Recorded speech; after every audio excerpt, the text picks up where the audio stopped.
निर्जला एकादशी व्रत यस वर्ष 2083 सालको असार महिनाको 11 गते बिहिबारका दिन परेको छ।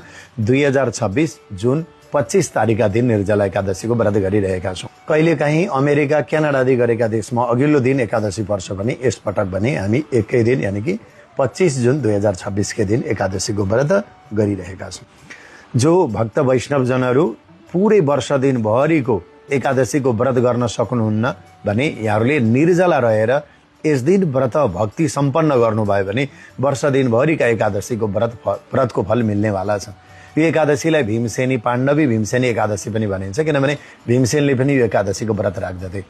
अब निर्जला रहनको लागि के गर्ने? बिहान 5 बजे भन्दा अगाडि नै, यस दिन 11 गतेका दिन बिहान 5 बजे भन्दा अगाडि नै, ब्रह्म मुहुर्त भन्दा अझै अगाडि नै सकेसम्म 3:30 4 बजे 4:30 बजेसम्म उठेर 3-4 गिलास पानी पिउने, मिश्री पानी पिउने। भोलिपल्ट भनेको 12 गतेका दिन 5:30 बजेसम्म पानी नपिकन व्रत बस्नु भयो भने निर्जला एकादशीको व्रतको फल मिल्नेछ, भनेको वर्षैभरिका एकादशीको व्रतको फल मिल्नेवाला छ।